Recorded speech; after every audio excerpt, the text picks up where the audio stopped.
God, come on, Veronica. What is your damage, Heather? Like, totally for sure, like, oh my god, gag me with a spoon. Have you ever wondered how we would have ever survived the 80s without these slang words? From gag me with a spoon to totally tubular, the decade was full of expressions that were rad and gnarly. Let's dive into 15 funny phrases that totally shaped the culture and why we need them back. Because honestly, who doesn't miss saying, "What's your damage?" It's like stuff like that. It's like, gag me with a spoon. It's totally, yeah. Gag me with a spoon is a humorous slang phrase from the 1980s that means finding something extremely disgusting or unbelievable. It became widely recognized due to the Valley Girl culture in Southern California. Valley Girls were known for their unique style of speaking, using phrases like, totally, and gag me with a spoon. The phrase was used to show strong disgust and annoyance in a dramatic way. For example, someone might exclaim it after seeing something unpleasant. This phrase gained popularity through movies and TV shows, making it a distinctive part of 1980s pop culture and a memorable reflection of that era's slang. Now that we've seen gag me with a spoon, what's next? Let's explore the term bodacious. But before that, don't forget to like and subscribe to the channel. As in, you are one bodacious babe. And that's good. Bodacious is a lively slang word from the 1980s that blends bold and audacious. It describes something impressively great, daring, bold, or irresistibly attractive. The term reflects the vibrant and fearless spirit of the 80s, a decade famous for big hairstyles, bright colors, and daring fashion trends. People used bodacious to describe striking individuals or standout qualities, such as saying, "She has a bodacious look tonight," to praise a bold, stylish outfit. It also applied to anything remarkable, from cool cars to exciting parties. The word gained widespread attention through movies like Bill and Ted's Excellent Adventure, where it described anything amazing or excellent. Bodacious creation. Bodacious perfectly captured the fearless vibe of the 80s. But what's the next unforgettable phrase that defined the era? Let's explore totally tubular. And you're like, totally tubular. Totally tubular is a slang phrase that means something is really amazing or excellent. It originally came from surfer culture, where tubular described the tube-like shape of a perfect wave, and surfers used it to express their excitement about catching such waves. In the 1980s, the phrase became popular beyond the surfing world, especially among teenagers in California. They used it to describe anything exciting or cool, such as a great party or an impressive outfit. For instance, someone might say, "That concert was totally tubular," to show how much they loved it. It appeared in movies and TV shows, becoming a memorable part of 1980s pop culture. Totally tubular defined 1980s excitement. But what was the real damage? Let's explore the next phrase. What is your damage, Heather? Jasper. Duh. The phrase, "what's your damage," is a quirky slang expression that means, "what's your problem?" or "what's wrong with you?" It gained popularity through the 1988 teen drama movie Heathers, where characters used it in dramatic and sarcastic ways during confrontations. In the movie, this phrase added a layer of dark humor to intense or emotional moments. For instance, if someone behaved strangely or overreacted, another character might say, "What's your damage?" to challenge their behavior. This expression resonated with teenagers and quickly became a part of casual slang, capturing the sarcastic and edgy tone of the movie's dialogue. But what made "barf out" so catchy for the 80s crowd? Let's explore how it fit the Valley Girl vibe. Splurge and purge? Or like scarf and barf? The slang phrase "barf out" comes from the 1980s and means something is very disgusting or gross. It was a common way for teenagers to express strong dislike for things like bad food, unpleasant movie scenes, or anything that made them feel sick. The phrase gained popularity through the Valley Girl culture in Southern California, which was known for its dramatic and exaggerated way of speaking. Valley girls used expressions like, "You, barf out," to show disgust in a playful and expressive way. This phrase became part of their unique style of communication, which influenced the way many people talked during that decade. Was bitchin' the only slang that defined the 1980s? Let's explore more expressions that shaped the decade. Kind of cool.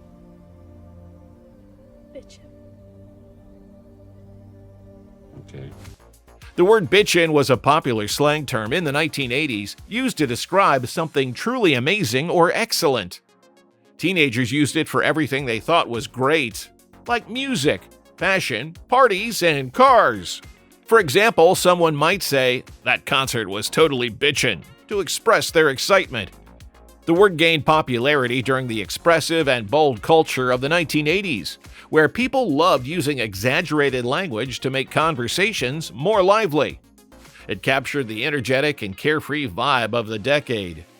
The term became even more well-known through movies and TV shows such as Valley Girl and Fast Times at Ridgemont High, where characters used it to describe anything they thought was cool or impressive. Is there another phrase that showed just as much defiance? Let's explore "bite me." Bite me was a bold slang phrase meaning leave me alone or go away. It is typically used as a quick response when someone says something irritating or offensive. This phrase gained popularity on college campuses and quickly became part of mainstream language. Similar to expressions like buzz off or get off my back, bite me conveys annoyance and dismisses the other person's remarks. For example, if someone is being overly critical or pushy, responding with "bite me" expresses irritation and sets boundaries. It allows the speaker to confidently stand up for themselves and end the conversation with a sharp, direct tone, reflecting a mix of defiance and independence in its usage. Ever thought how the 80s slang "rad" captured the era's vibe? Let's explore what's next with a word that's still going strong. Rad is short for radical and was a popular slang word in the 1980s, used to describe something extremely cool or impressive. It gained popularity among surfers and skateboarders who used it to talk about amazing tricks or big waves. For example, if someone pulled off an incredible skateboard move, their friends might say, "That was totally rad." The word quickly moved beyond these groups and became part of everyday language for many teenagers. It was used to describe anything exciting or awesome, like music, fashion, movies, or parties. For instance, someone might say, "That new song is so rad," to show their enthusiasm and appreciation for it. Was rad the only slang that defined the 80s? Let's explore gnarly next. Gnarly is a slang word that started in surfer culture, where it described waves that were tough or dangerous to handle. Over time, the meaning expanded to refer to anything exciting, impressive, or extreme, whether in a positive or negative way. By the 1980s, teenagers and young adults widely embraced gnarly to describe cool or amazing experiences like a thrilling skateboard trick or an incredible concert. For example, someone might say, "That ride was totally gnarly," to express excitement. At the same time, it could describe something unpleasant, like a messy room or a bad injury, showing how flexible it became in language.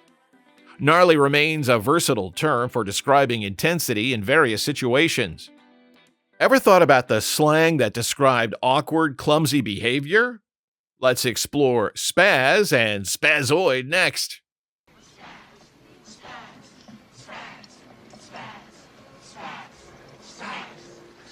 Spaz and spazoid are casual slang terms from the 1980s used to describe someone who is clumsy, hyperactive, or acting overly excited.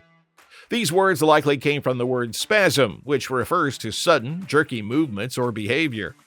For example, if someone was being overly energetic or awkward, their friends might say, "Stop being such a spaz." In the 1980s, these terms were popular among teenagers as a way to tease each other in a lighthearted manner. They appeared in movies and TV shows from that time, which helped make them even more well-known. Characters in films like 16 Candles used the word spaz to humorously describe someone who was acting out of control. But did the 80s slang change meanings in other words too?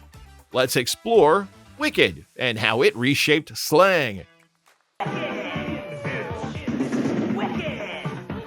Wicked is a slang word from the 1980s that means something is really cool or impressive. Originally, it had a negative meaning, referring to something evil or bad.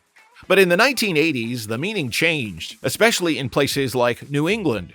Teenagers began using wicked to describe things they thought were amazing or fantastic. For example, if someone saw a great skateboard trick, they might say, "That was wicked." It was a way of expressing excitement and admiration. The word became a way to emphasize how great something was, much like how we use words like awesome or cool in conversations now. This shift in meaning made the word a popular and positive expression of approval. Was the shift in language only about coolness? Let's explore airhead and its rise next. I really think you'd be good with Josh. I mean, he's like a school nerd. What, am I some sort of a mentally challenged airhead? Airhead is a playful slang word used to describe someone who is forgetful or not very smart. It's a lighthearted way to point out when someone is acting a little ditzy or scatterbrained. For example, if someone keeps forgetting their keys during the day, their friends might jokingly call them an airhead. The term became popular in the 1980s, mainly because it was used in many movies and TV shows. Teen comedies in particular included the word to describe characters who weren't very bright, making it a humorous part of the dialogue. Interestingly, the candy airheads was also introduced in the 1980s, though there is no connection between the candy and the slang beyond the name. Ever heard someone tell you to take a chill pill? What does it reveal about how we express stress relief? Let's explore that next. Take a chill pill is a playful way to tell someone to relax or calm down. This phrase became popular on college campuses in the early 1980s and quickly spread to wider culture. It was used when someone was too excited, nervous, or upset and needed to calm down for a moment. For example, if a friend was stressing over an exam, you might say, "Take a chill pill, you'll do fine." It was a lighthearted way to encourage someone to stop worrying so much. The phrase added a fun and humorous element to conversations and fit well with the expressive language that was common during that time. It became part of the everyday speech, making moments of stress feel a bit lighter. Feeling relaxed about telling someone to take a chill pill? What about those who were seen as wasting it all? Let's explore the term wastoid. Wastoid is a slang word from the 1980s used to describe someone considered a loser or someone who wastes their life. The term was common among teenagers and young adults to label people who seemed lazy or irresponsible. It likely comes from the word wasted, which means being under the influence of drugs or alcohol. For instance, if someone spent a lot of time partying and ignoring their responsibilities, people might call them a wastoid. The word was used to criticize individuals who lacked direction or goals in life and were seen as wasting their potential. It reflected a judgment about someone's lack of ambition and focus. But is there a term for someone who's both nerdy and attractive? Let's explore Zeek. Zeek is a slang term that describes someone who is a geek, but also very attractive. The word is a mix of geek, which usually refers to someone very smart but socially awkward, and an added twist that makes them attractive or cool. For example, a person who loves computers but also has a charming personality might be called a Zeek. The term didn't become as widely known as other slang from the 1980s, but it was used in certain groups to point out that someone who was nerdy could still be cool or desirable. It was a playful way to show that being a geek didn't mean a person couldn't also be attractive or admired by others. And that's a wrap on our journey through 15 hilarious 1980s slang words. Which one would you bring back to your daily vocabulary? Let us know in the comments below. Don't forget to like, share, and subscribe for more fun trips down memory lane. Catch you in the next one.